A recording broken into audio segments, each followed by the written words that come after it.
Hi everybody, very welcome to Mentour and yet another video podcast. As always, I hope you're doing absolutely fantastic. Today on the video, guys, we're going to be talking about ghost flights, but not the kind of ghost that you're thinking about. No, this is something that's even more unbelievable, so stay tuned.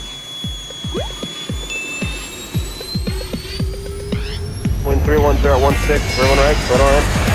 Clear to land, 31 right. Delta 260. Right.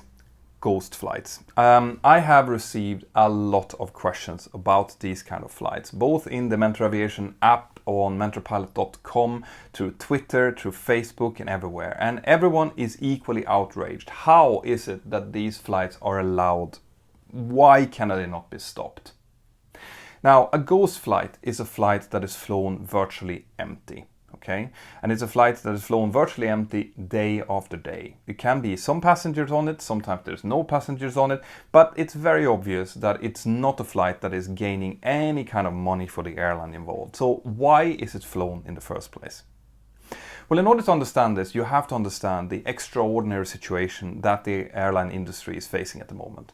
With the outbreak of the Corona 2019 virus, the COVID-19, large part of the airline industry has been ruined. There are virtually no flights in and out of China. South Korea is very badly hit.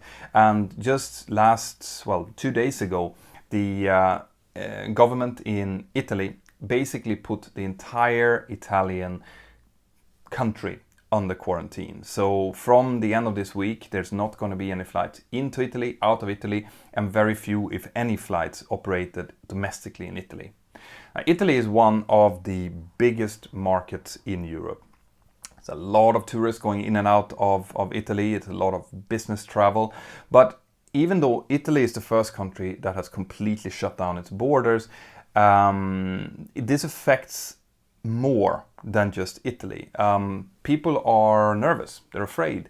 IATA has been reporting that some airlines have up to 50% of their passengers not showing up for their flights.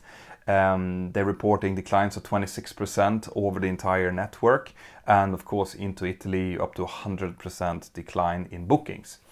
What this means is that the airline industry is facing something that at least I haven't seen during my 18 years. And in order to respond quickly to something like this, the airlines need to be able to reduce their flights. Okay, they need to be able to stop certain flights that are empty. They need to be acting very, very quickly. And the reason for it is because if you're not making money in the airline business, you're very quickly losing money, because flying an aircraft means paying the crew, means paying for maintenance of the aircraft, means paying for the fuel of the aircraft, for landing fees. There's a lot of money that is going out if you don't have any money coming in, right?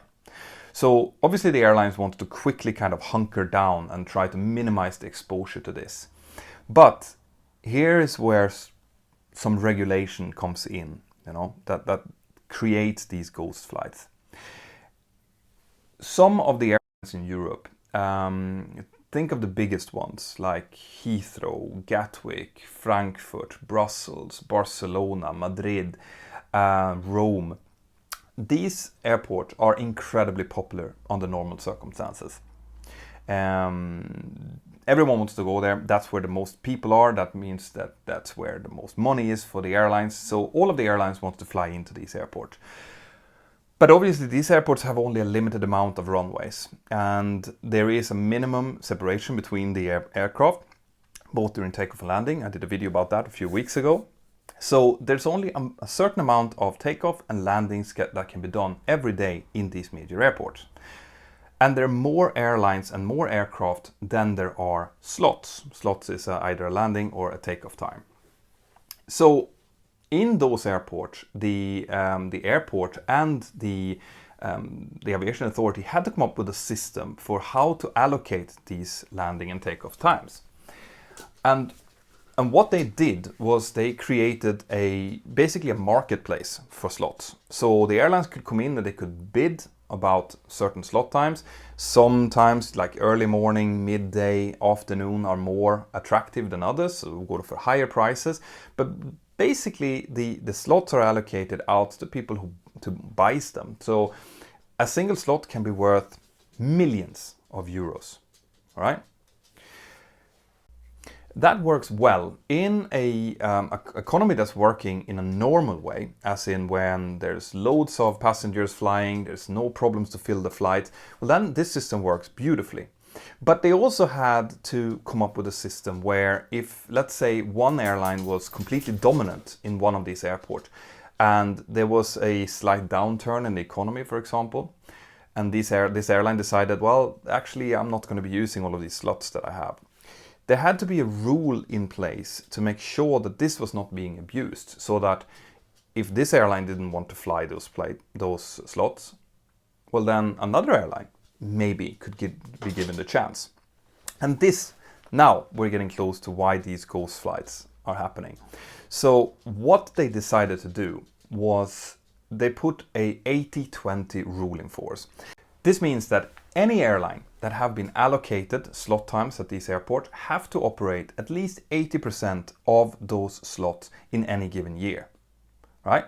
If they don't do that, if they operate less than 80% for whatever reason, well, then they will lose the right to these slots, and those slots will go back into the marketplace and other airlines can come in and bid for them.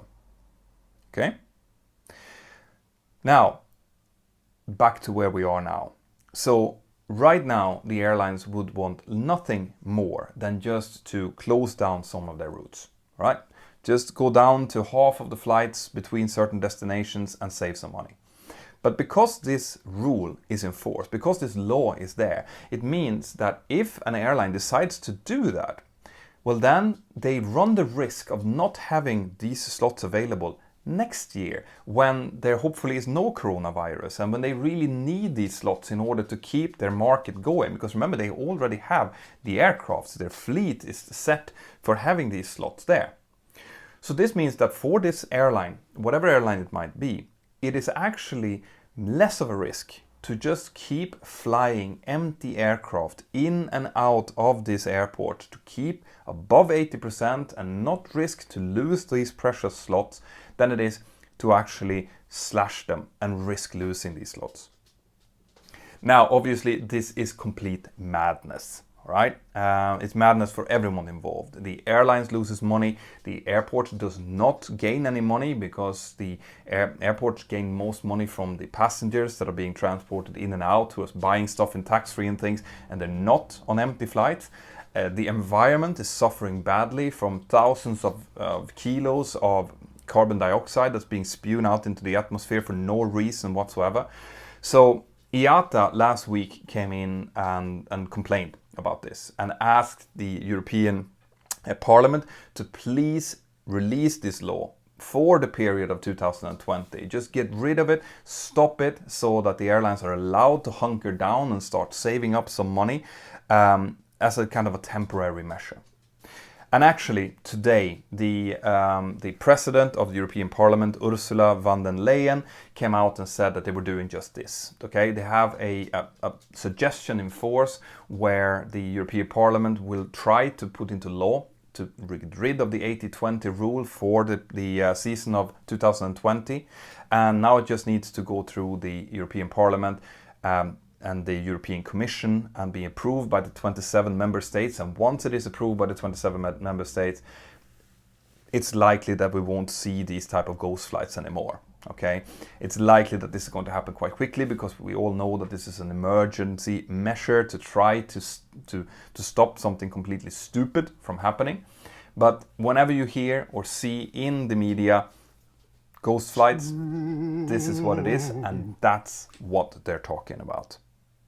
Now, guys, I love the fact that you keep asking me these kind of questions. This is actually why I do these like bonus episodes, because I see that there's a lot of questions about a particular topic, and I love being able to try to answer it for you.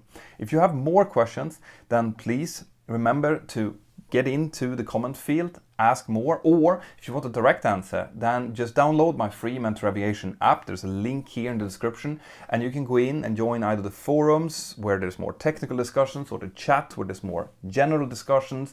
It's supposed to be a completely open and respectful society. That's why I built it, so that anyone, Even if you are like a professional pilot like me, or if you are a pilot in training or an aviation enthusiast, or maybe you're a nervous flyer, you should be able to ask your questions and get a respectful answer back. That's what the Mentour Aviation app is about. It's a fantastic community. So come in there, join us, and let's talk about aviation.